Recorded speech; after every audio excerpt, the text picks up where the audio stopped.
Welcome one, welcome all, welcome back to the James Kennedy podcast. Yes, it is that time of week again. Can you believe it? Where is the time going? Welcome back, man. It's good to have you. And I hope you've been enjoying the new thing I started a few weeks ago called the Monday Mix on Spotify, where basically every Monday morning I update my playlist on Spotify with all of the kick-ass, awesome tunage that I've been listening to that week. Man, there are some bad boys on that playlist. Check it out. And start your week right every Monday by cranking that bad boy out full tilt. You can find it pinned to my artist page on Spotify at James Kennedy, and you can also get it, it's all over my socials as well. So if you're not following me on my socials, what are you doing with your life, really? James Kennedy UK on Twitter, Instagram, and Facebook. Get on it. That's where all the good stuff is. And once you've done that, you can go and click on the link to the Monday Mix and go and bathe in the sonic bliss of fuzzy guitars and pounding drums. Don't tell me I'm not good to you guys. Now, today we're talking about a subject which I've been curious about for many, many years, but sadly, it's a subject which has become a lot closer to me personally. As some of you may know, I very recently lost my father. It's literally only been about 2 months since he passed. So the subject of today's conversation goes beyond intellectual curiosity for me now from the vantage point of distance. It's actually something which is very close and resonates quite intensely with me now. So I don't know how the conversation is going to pan out today, but the subject of today's chat is going to be assisted dying. We're going to be talking about death, terminal illness, assisted dying, and whether it's high time that we had assisted dying in the UK, as many countries around the world already do.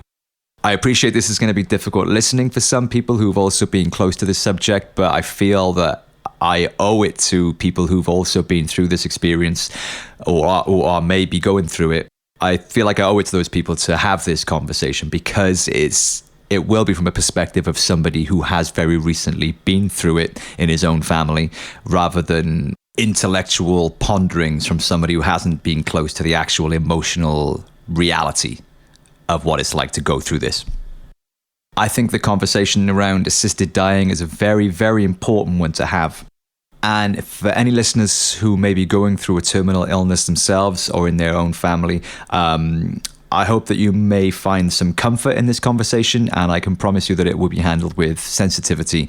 And as I said, it will be coming from the perspective of somebody who's just very recently been through this themselves. So I'm on your side. Okay, so with that said, let's welcome onto the show today's guest. Today we are very lucky to be joined by the awesome Nathan Stilwell from the campaign group My Death, My Decision, who've been campaigning for years for assisted dying to become legal in the UK. This is a subject that I've been really interested in for a long time, so I'm super grateful to be able to have Nathan's time today. Mr. Stilwell, how are you doing, sir? I'm very good, and thank you so much for having me. Oh, it's a pleasure. I've been looking forward to speaking with you all week, so thanks so much for doing this. This is an issue that is very sensitive and delicate and will touch a lot of raw nerves with people, I think, and for very understandable reasons. So before we jump into the issues surrounding this subject, I suppose we should start by establishing what exactly is assisted dying. Yes, and very good question. So assisted dying essentially is a person, we're talking about a person who is either terminally ill or incurably, intolerably suffering, ending their own lives on their own terms in a place of their choosing. And there will be, safeguards and ways of making sure that it is done by the books and properly. But it is something that is currently illegal in the UK for assisting or encouraging anyone to die. You could face up to 14 years in jail. Wow, I didn't know it was that long. So what are some of the conditions under which somebody would consider this then? Sure. So obviously, this depends by the person, and I think that's so much why the campaign is called My Death, My Decision, because it's all about personal choice and it's all about what your situation is, and that's something I want to emphasize. Is it's all about what's a reason for an assisted death for me would not be the reason for assisted death for you. Right. But one of the fundamental ones we talk about is pain and suffering. So there is quite a few people in the UK who are in a position where they are experiencing daily and unbearable pain and suffering. So that could be people with, for example, like people with skin cancers or people with degenerative conditions like motor neuron disease. And they are essentially experiencing a quality of life that they do not, that they don't agree with, that just isn't satisfactory for them. Yeah. And so there is very good, we have a very good health system here in the UK, and there are, palliative care, and there are drugs that they can take. But we've definitely found with the people that we've spoken to, a lot of these people might already be on the legal limits of morphine or pain relief drugs, and they are still experiencing a life that's incredibly uncomfortable and incredibly painful. So that would probably be the first reason. Another thing to talk about, really, and again, this goes back to the individual, is dignity. So a lot of people are potentially living a life that they don't think is dignified enough for them. So two of the campaigners that we have supported have both had, conditions like severe paralysis where they haven't been able to move from the neck down, or one of the most famous cases we supported was the case of Tony Nicholson, and he had locked-in syndrome where he essentially couldn't move any part of his body after suffering stroke. And again, it's all up to the individual. So some people would want to continue living in that situation, and they might have the mental fortitude to do so and want to do so. And other people would say, this is not the quality of life that I would want, and I would want to continue with. So very, very broadly speaking, those are the two groups of people who would want assisted death. Right. Yeah, that makes a lot of sense. I mean, I should mention sort of early on in the conversation that I recently lost my father to a long 2-year battle with several different types of cancer, and it was eventually brain cancer that took him. He was given 6 months to live in October, and he was a man's man. He was a strong guy. He was a very proud guy, and he tended to make light of everything. So I hope I'm not going to be making light of this issue by repeating what he said. But he actually said to us once he was diagnosed as being terminal, once I get to the point where I can't, go to the toilet by myself or walk or speak properly, just pull the plug is effectively what he said. Which was difficult to hear, but he meant it, But unfortunately, as a family, we then had to witness him going through to that point and beyond, to the point where he had no dignity. And I know how difficult that must have been for him as a proud, strong, old school man's man, and just as you mentioned, his existence basically was surviving on tons of medication and morphine. He spent most of his time asleep. By the end, he was unable to go to the toilet by himself and get out of bed. And as a family, it's the most difficult thing to watch that happen to your loved one, especially when you know what their wishes were and the sort of person that they were beforehand. And I honestly think that my dad was the sort of person, he was not religious, he didn't have faith, he was very much a man of science and stuff. He's a very rational, practical kind of guy. I honestly believe that if assisted dying was an option for him, I think it's something that he would have factored into his plans earlier on whilst he still had the faculties to be able to do that. So for me, this is an issue that is very fresh. And although it's difficult to sort of talk about it, I think I can speak from firsthand experience as somebody that has seen a family member go through that it's something that we probably would have. I mean, if it was his wishes to do so, we would have honored it. But it's something that we as a family would have agreed with as well, because it's that distinction between keeping somebody alive but having no quality of life at all, So I can totally relate to it, and I'm totally on board with the need for assisted dying. And I think it's such a shame that families and individuals have to go through what we've just been through and what my dad just went through.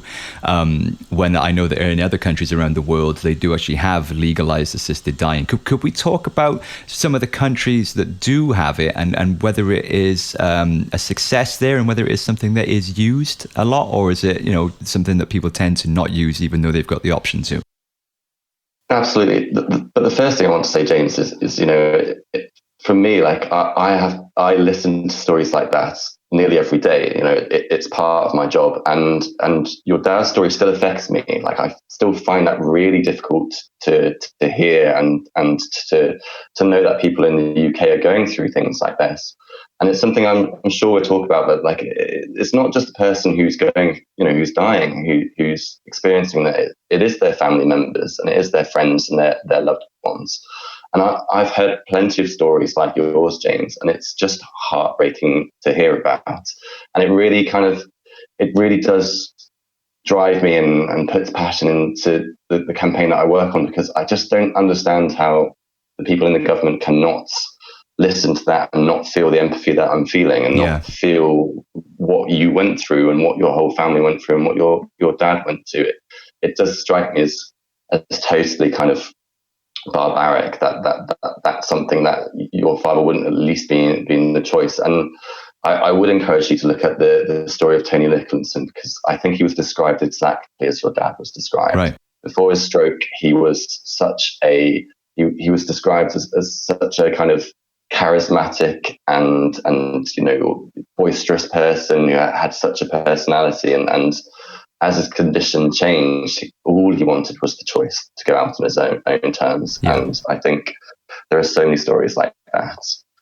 So thank you very much for sharing. I think talking about other places in the world, there are many other places in the world that have very different rules. And I think that's something for the UK that we need to discuss, is kind of, there are these different international models essentially of assisted dying, and which one do we want for us? So the first one to talk about would be Oregon, so a state in the US, and they have a law that allows people who have 6 months left to live to have an assisted death. And so these people go through kind of their doctor needs to sign off that the doctor believes that they have 6 months left to live. They have to go through certain evaluations. There's a cooling off period as well. So, that they have to write, and it has to come from them that they want an assisted death. And then there'll be a certain period where they have time to contemplate and think about that. And then they can withdraw at any time. You can, all of these jurisdictions, everywhere in the world, you can always withdraw, literally until the button's pushed or the drugs are ingested. Right. So there's always that kind of withdrawal. And it's Oregon's had it for, I think, nearly 20 years now, and the numbers of people who are seeking this assisted death has kind of steadily increased, but then plateaued. And I think it's because these people now know that the option is available for them, and the longer these things are ingrained in society, the longer they become part of the conversation that people have with doctors and with their healthcare professionals and things like that. So the first one is Oregon. Second, obviously, is Switzerland. And that's the one that's spoken about the most, because Switzerland is one of the only countries in the world that allows people from other countries to apply for assisted death in Switzerland. Right. And there are various kind of organizations that run that. So the most famous is Dignitas, but there are other organizations. And again, it's a very similar process, and it's a really quite long, lengthy process. And it's something that's worth mentioning that I'm sure we can get into later is it costs about 10 grand to go to Switzerland for a UK citizen. So obviously that's incredibly prohibitive for an enormous amount of the population of the UK. Yeah. I can say for a fact that I don't have 10 grand in my bank, and I don't know many people who do. Yeah. And again, it's a process of, so for Swiss nationals and for Brits, they'd have to have a doctor sign off on the state of their condition. They'd have to have another healthcare professional look at that. There'd be, again, it would have to be written consent that that you write in yourself, this is me, this is what I want. You then have an evaluation. There's quite a few kind of like hoops to jump through. It's by no means a simple process. And then a third country I just want to talk to you about briefly is Canada. And so Canada has essentially the law that I think the UK should go for. So Canada it's not just limited to people who have 6 months left to live. It's anybody who has an incurable and what they deem to be unbearable condition. And again, there's lots of safeguards. Again, there's a process, but what we're starting to see in Canada is really interesting, because there's things that I've heard about, such as a priest coming to the assisted death and performing the last rites at the assisted death. It's part of their healthcare service, and it's part of the kind of national conversation that they've had, and they're talking about it. And I think it's important to note that I don't feel that we're having this conversation in the UK. Yeah. I think we can have this kind of stiff upper lip when it comes to talking about death, and it's not something that we discuss with family members. It's not something you hear really discussed that much on the news. And that's the position that we need to get into, where we're just able to have these frank, open and honest conversations about the end of our lives. Because I know it's so cliche to say, but it's, death is the one thing that we all share. It's the one certainty that's going to happen in our lives. So what is the Canadian model then, in terms of, is it a drug that's administered? Is it a chemical thing? Because I know that in Switzerland, there was that big news thing, wasn't there, where they had that mobile kind of device that a person could sit in. And I think that was a chemical, airbound chemical type of thing, wasn't it? I'm guessing they're not using things like that on the health service in Canada. So what is the process in practice? Yes, and I'm not 100% sure if the device is being used yet in Switzerland. I think that might have been a bit of an article that kind of ran away with itself. But in Canada, they call it medically assisted aid in dying. So they call it MAID. And it's either a drug that you ingest or you take yourself, or it's this kind of medically assisted thing. So it will be, for example, potentially like an IV bag or something intravenous, that the doctor then, with your consent, and after again this long process, either pushes a button or plunges a syringe, and this intravenous drug is introduced into your body that puts you to sleep and then causes death. Right. So it's painless. So you go to sleep first, like a general anesthetic, and then then it kind of takes hold. And I'm not. I think it kind of shuts down bodily organs, and that's how the death is caused. I think one of the things to mention there is a lot of people do opt for the doctor to be the one that's pushing that button. So it's a conversation we have to have with doctors, with our own doctors, and obviously with these medical professions as well. And I think another point to make here is people bring up the ethics of the doctor being involved.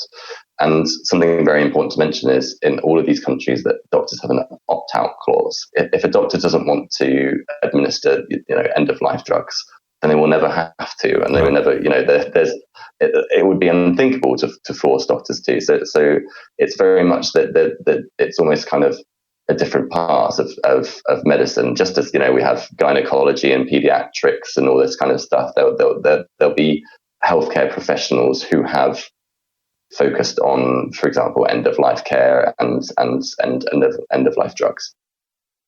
All right, so just to reiterate from what you're saying then, under the Canadian model, which is the one that you favour and think could be adopted here, this isn't something which, as it is often portrayed, in the right-wing press or whatever, as being something that it could just be willy-nilly doled out, we're all going to be killing ourselves every time we, get depressed for a day or whatever under the NHS and all this nonsense. This is actually something which has got quite a thorough administrative process and has to be signed off by a medical professional, and the patient has to have a provable terminal illness or an illness which is giving them an unlivable, unbearable quality of life. Yes. That patient can then change their mind at any point right up until the day of the procedure, and this is not something which can be doled out willy-nilly or exploited in any way. So there's actually two big points that we need to discuss when it comes to this. And I think the first thing that is worth mentioning when you mentioned about, this is the fact that right now in the UK, we have no laws, we have no legislation, which means we have no safeguards, we have no processes, we have nothing. And which means that people take their lives, at the end of their lives, into their own hands. And there was a study by the Office of National Statistics that looked into the suicide rates of people who had a terminal diagnosis, and they found that these people were twice as likely to commit suicide. So if you were given a diagnosis of terminal cancer or a terminal illness or motor neuron disease, you're incredibly more likely to take your own life and take these matters into your own hands. And when we talk about that, that there's no safeguards if you're taking your life into your own hands. True. These sorts of deaths are, often very traumatic. There's the case of Max Mosley, who was the Formula One boss, who shot himself after receiving a terminal diagnosis. There's no doctor he spoke to about that. That's traumatic for him and his entire family. And he should have had the choice at the end of his life. So when we're talking about, could people take advantage of this system, or could there be any coercion or anything like that? But when you're talking about people taking their lives into their own hands without any assistance as it is right now, there's so many problems around that. It's awful that people can't discuss these options with their families. They can't discuss these options with the doctors. There are no safeguards. There are no things. So even if in the UK we decided to have the weakest safeguards in all the world, they would still be a million times stronger than what we've got right now, which is absolutely nothing at all. That's interesting. I didn't know that. So it's not that it's illegal. It's that there's just never been any kind of conversation around this issue with regards to its legality or otherwise. No. So here's another point. This is when we're going down a bit of the rabbit hole. So again, suicide is not illegal in the UK completely. And that's where, it even slips into my own vocabulary. I sometimes say commit suicide, and you cannot commit suicide because suicide is not a crime. Taking your own life into your own hands is not a crime. Right. The crime in the UK is assisting or encouraging a death. And essentially, the reason why that's causing so much problems is it means that doctors can't be involved in any way, shape, or form. It means your family can't be involved in any way, shape, or form. And it means if the police suspect that your family or your doctor or anyone is involved in any way, you can go to jail for up to 14 years. Right. And so what we've seen people accompany people to Dignitas, for example, or to Switzerland. And, that's traumatic, and that's a difficult process for them. And there's a grieving process around any sort of death. We understand that. And then they return to the UK. They're arrested the moment they land at Heathrow. They're chucked into a prison cell. They're interrogated. These people should be grieving something that's an incredibly difficult moment at the time. They should not be treated with suspicion and it's just such a horrible situation. So that's the difference here, is that it's the assisting or encouraging that's the crime in the UK. Right. Okay. And what about the public then? Do we have any idea whether the British public support the idea of assisted dying? Because I know most people don't really want to talk about death or think about it. I mean, it's something that we carry through our lives as humans, isn't it? That kind of existential weight that we all carry through our lives. And we don't really ever want to think about our own mortality or indeed that of our loved ones. It's just an uncomfortable subject to have to think about. But unfortunately, we have to think about it at some point, whether we like it or not. So have there been any studies on this? Because I can't imagine it's a study that a lot of people would want to do, as it is such an emotional subject. But does that data exist as to whether the public actually support this in the UK or not? Yes, and I mean you're right. It's a emotive issue. You're right that it brings up so many ethical questions that, again, as I said, we have to discuss. We have to talk about death. But there have been so many opinion polls that it's hard to even point to which ones, because there's so many. Oh, wow. The best we've seen is 90% of the public support assisted dying under some circumstances. I mean, that's a huge population. That's a huge percentage. But I mean, there's so many studies that happen all the time. The worst one I've seen is 70% of the public, just taken on this. So even if you take the worst polls that we've got, if you take the worst opinion polls, there's still an overwhelming support in the UK for assisted dying. And this is something where politics hasn't caught up. We're not seeing those same percentages when we're talking to MPs. And that's fundamentally wrong. We're in a democracy. This should be the will of the people. And the British people have overwhelmingly, consistently voted and spoken about and shown that they support assisted dying. That is amazing. I had no idea, man. So why are we not seeing that reflected in the political class then, once again? See, that's such a good question, and it leads me down a road where I can't talk for any MP, and I can't talk for politicians. There's obviously a religious element that we have to talk about, that people for their religious convictions, would not want to support assisted death, or I sometimes feel that maybe these politicians do not want to upset religious communities when they feel they don't have to, and even then, there's opinion polls of, the first question is, are you religious, or do you consider yourself religious? And then the second question is, how do you feel about assisted dying, or would you support assisted dying in the UK? And we found that 80% of people who say they're religious would support assisted dying. Oh wow! There's an opinion piece in the Church Times today by Reverend Canon Rosie Harper, talking about how the Church of England is out of date with its members, because there is a Christian reason for supporting assisted dying. The Bible talk. There are suicides in the Bible. There's death and resurrection in the Bible. A lot of religious texts talk about death and life. And there's a religious quote, which I'm not going to be able to quote, exactly, but is along the lines of death is better than a miserable life. So I think that not only are kind of maybe these MPs a little bit out of touch with their constituents, but also that church, to an extent, is out of touch with its members. So there is that religious element that I think can stop this change of the law. And I also think, I don't think MPs, or I don't think politicians in general, would rarely admit openly that that's the reasoning they're talking about. That being said, in the most recent debates, or there's one of them are, the most ardent opponent to assisted dying is an MP called Danny Kruger, and you may know his name because he's recently stood up in the Parliament and said he doesn't believe women should have autonomy over their bodies, or he doesn't believe that's a right.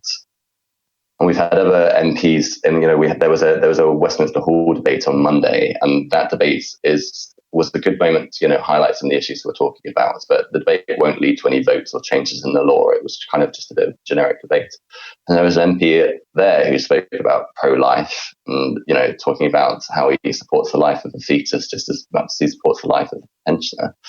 And again, there's a kind of evangelical, really old school Christian beliefs that are so out of touch with the population, and again brings up this idea of bodily autonomy. Like, our organization is called My Death, My Decision because it's my death, it's my decision, it's my body, it's my choice. It's fundamentally, I don't understand how these MPs think that they can determine the right of your father to make choices over the end of his life, or me to make the choices about the end of my life. Like, I'm the person who knows my body, I'm the person who knows what I'm feeling, I should be able to make these decisions.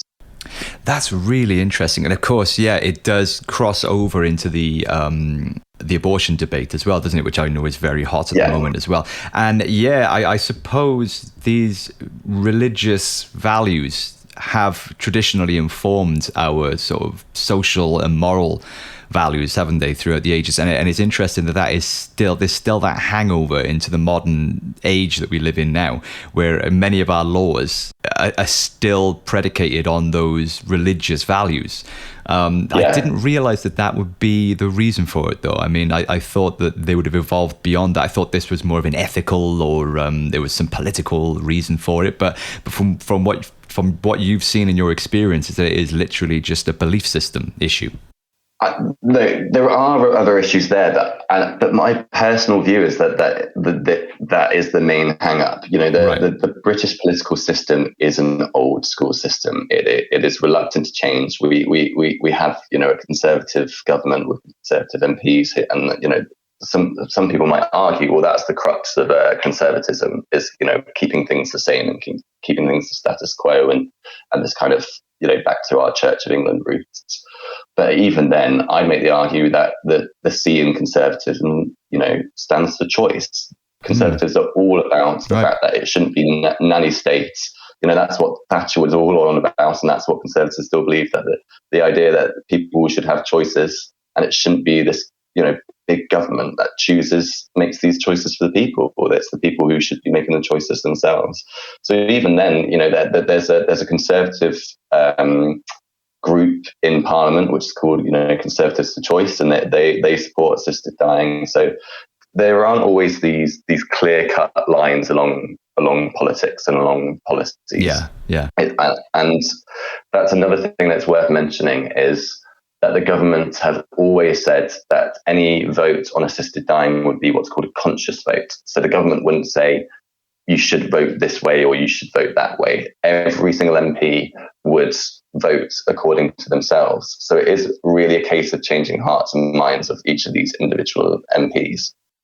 I suppose then it comes back down to the same as it does with every issue we talk about on this podcast, which is down to public pressure. So if the constituents are making this issue priority with their representatives and being consistent in reinforcing that over and over and over again, that, as it stands at the moment, would be the only way that we stand any chance of changing the conversation within Parliament. Absolutely. And this is, it's one of the reasons I'm part of this campaign, is it feels sometimes a bit like a David versus Goliath campaign. You've got to think about the people, the majority of people who are talking about assisted dying and who want an assisted death themselves are an older generation. They're potentially unwell or sick, or towards the end of their lives, and these are the people mounting this campaign. I work every single day with people who have either want an assisted death themselves, or have had a family member who's experienced excruciating and painful death. And those are the people who are leading this campaign. Like, this is a grassroots campaign. I would happily show everyone where we get all of our funding from, and we're a membership-based organization.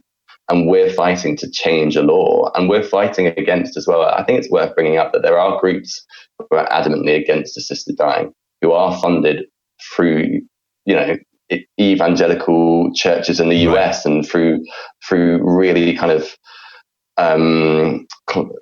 what's the word, where it's just like behind closed doors. If you go on our website, or if you look up any kind of assisted dying group, you can find out exactly who's part of them, who's funding them, who's working for them. And they've got a lot of money, those groups, man. Yeah, and if you go on any of these kind of, they call them, you can't see me doing air quotes, but pro-life groups, these groups that are against bodily autonomy and back to these old school values, they never include who's working for them. They never include where their funding's from. It's so much of the little man trying to stick it up to these big, to government and to these big organizations, and it very much feels like we're the dark horse here, and there is going to be change, and it's going to happen, and the change is happening off the backs of so many amazing campaigners who have been facing incredibly difficult times in their own lives, and have somehow found the energy to campaign for a change in the law. It's amazing that people do that, but it's such a shame that it always has to come down to that, isn't it? I mean, every week on this podcast, we discuss a different issue, and it always seems to come down to the same conclusion. The David and Goliath feeling is one which it seems to be universal for all of the campaigners that we've had on the podcast. And ultimately, the main barrier to progress on any particular given issue is the government and the powers that control them. And those powers are very powerful. Whether you're talking about the religious right or the pharmaceutical industry, or whatever it may be. These powers have tentacles deep into the seats of governments everywhere. Yeah. And when you factor in the ideological leanings of the political class that you mentioned earlier, it can seem like an immovable object. But as you said, the support on the streets is at least 70 to 90% support for this issue. And I always take heart from the fact that, the people seem to be about 100 years ahead of the government. And ultimately, that is where change has only ever come from, is people power. Every significant change we've ever had has come from that. Yes. So whilst it might seem impossible at times, it's very encouraging to know that there is that support base there amongst the majority of the population. Yeah, absolutely. And I think the way I see it, I'm fundamentally an optimist. Is it's now a case of when, not if. Like the tide of change is with us. There's so much public support. It's got to happen because we've got to be helping these people. You know, there's so many people who just need this choice at the end of their lives, and we've got to work as an empathetic society. I don't know how anyone can listen to some of the stories that I've heard and not just fundamentally support changes in the law.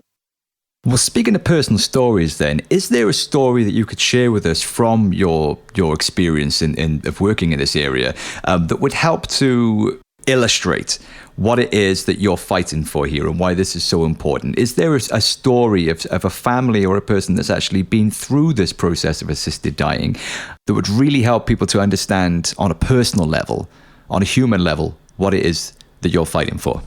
Or is that like a really broad question? No. And that's a good question. And so, you know, this concept, it's really difficult to talk about. This concept of a good death. Yes. It's not something that we would ever talk about, and it's so difficult to think about. But, you know, everybody, if you do take a moment to think about yourself, like, and how you'd want the end of your life to be, it's different for every person. You know, I know I have an extended family member who wants to die on the tennis courts. She wants to win the final points and wants to collapse right there because that's where she loves her life and that's what she wants to do. Beautiful. And yeah. You know, it's different for every single person, but a lot of people would say surrounded by family, you know, surrounded by this. And so the person you should Google and look up is called Dawn Voice Cooper. So she had an assisted death in Switzerland last year. And the headlines, if you Google it, it goes champagne, a cigarette, and her favorite song. And those were Dawn Voice Cooper's final moments. She was surrounded by friends. She was drinking her favorite champagne. She invited journalists with her to help this campaign, essentially, but said, look, this is what it can be like. And, you know, it was still a tearful moment. It was still difficult for the friends that were with her there, but it was also beautiful. Yeah. And the where she was, she describes the trees and the lights and the occasion. And I think that's where we need to go back to when we're talking about death. It's not necessarily in a hospice or a hospital room. It's surrounded by friends and family.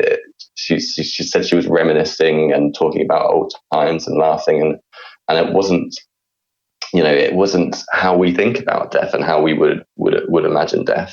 So that's definitely, I think, someone for you to look up and to make your own decision about. But it's something that I would point to and say, this is what it could be. And as beautiful as it was, and we want to talk about it, there's something sad in the fact that she was in Switzerland.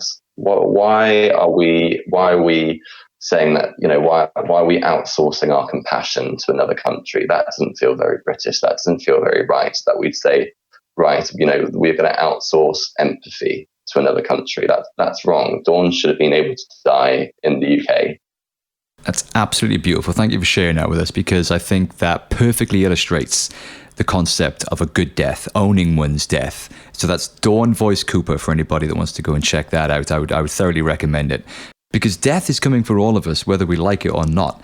And I think taking ownership of that is mature. It shows strength and bravery and is inspirational to everybody else, because death is also not the thing we need to worry about. It's having a long, slow, painful, undignified, slow death. Yeah. And I can only talk from my own experience recently with my father. I mean, you know, by the end, my father, all he wished for was that he would go, you know, peacefully in his sleep.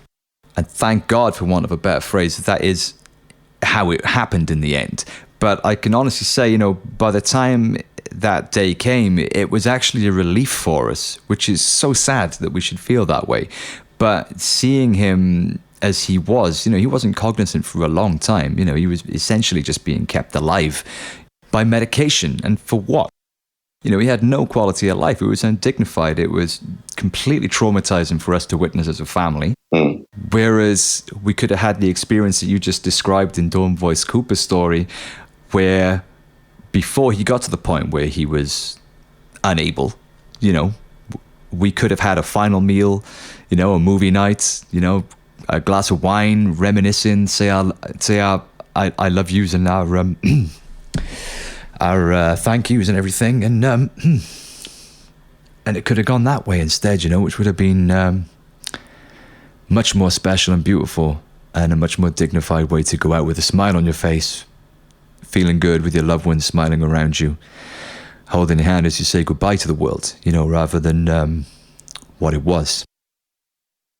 Like, I'm actually more traumatized by my father's final few months than him passing.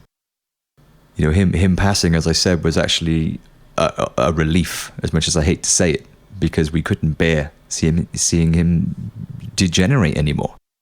So I thank you for sharing that story. I think what Dawn and her family have done there is brave, beautiful, and perfectly illustrates what it is that yourself and so many others are campaigning for on this issue. Yeah, absolutely. And I think that's something to she's a hero. That's so brave that she could share her story like that. And also, it's not just about, it's never just about the people who are dying. It's about the people surrounding them. And I mean, it should be, that these things should be family occasions. They should be surrounded by friends and loved ones. And we should just be so much more open as a society about talking about this and what people want at the end of their lives. 100%. So could you tell us a bit about the group that you work for, My Death, My Decision, what it is that you guys are doing, and what is it that people can do to get involved and to help?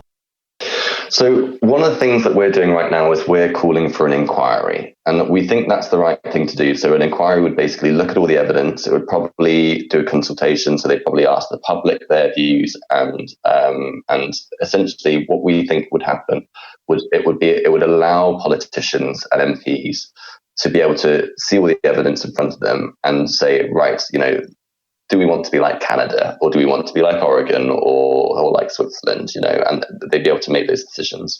So one of the things that you can do is you can write to your MP and essentially demand an inquiry. And I don't understand how MPs can say no to that, because it's not like we're asking for a change in the law.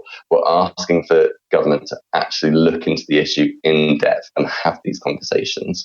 So writing to your MP and saying, this is why I care about assisted dying, make it as personal as possible, and say, I want an inquiry. Those words, will change the tide, and they will lead to positive change. You can also become a member of the organisation, and then, we can either help you share your personal story, because again, it's personal stories that are changing minds and changing hearts.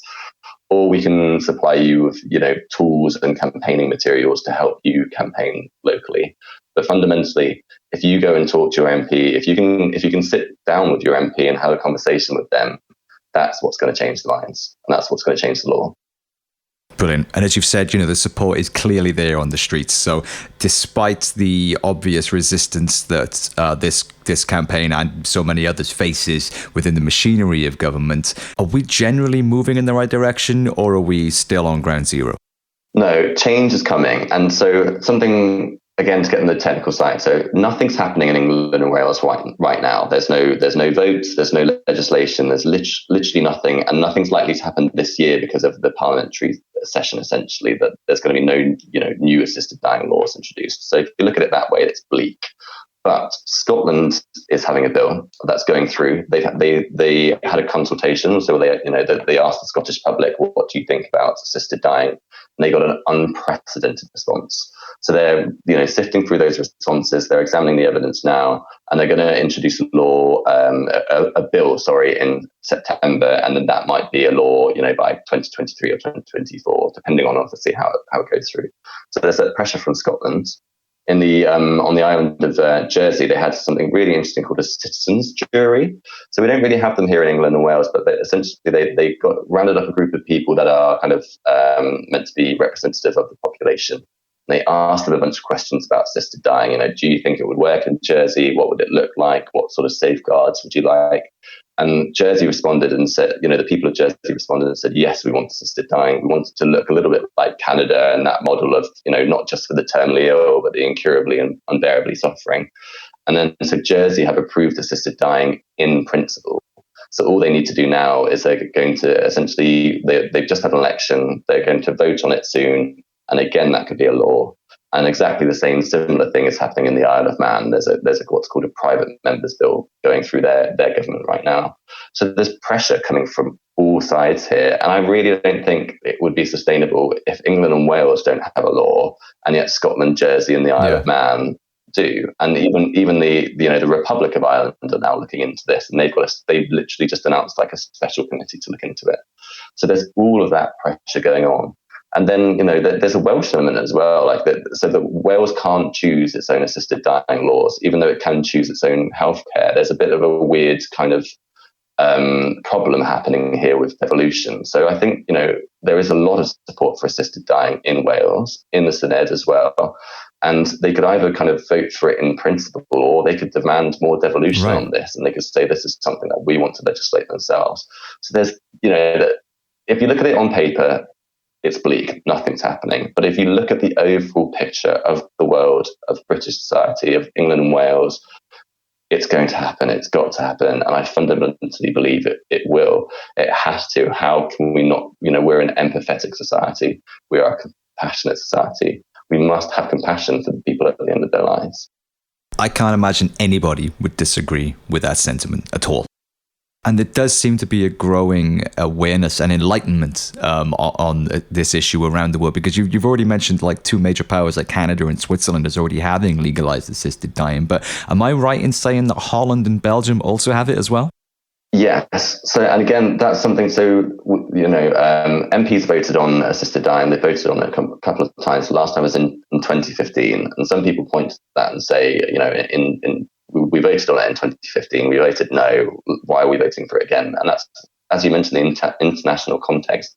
I think in 2015 there were, a couple of million people who had access, in Switzerland and places like that.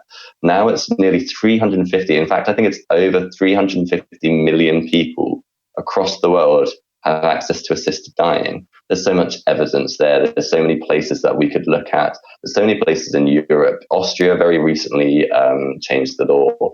Italy are being very difficult about it, but they've just had their first assisted death that was due to a court case. So I'm not sure they've changed the law, but they've had their first assisted death. And then a really interesting country to look at is Spain. Because Spain, technically not technically, Spain's quite a deeply Catholic country, a deeply religious country. So how have they got an assisted dying law and we don't? Why are we refusing to have this conversation and to legislate about it? Well, I'm not surprised about Italy, for the very reasons you mentioned, a deeply devout Catholic nation. So props to Spain, another deeply devout Catholic nation, for taking the lead on this. That, I think, is a very encouraging sign, and it leads me to ask you a very simple question of, are you hopeful?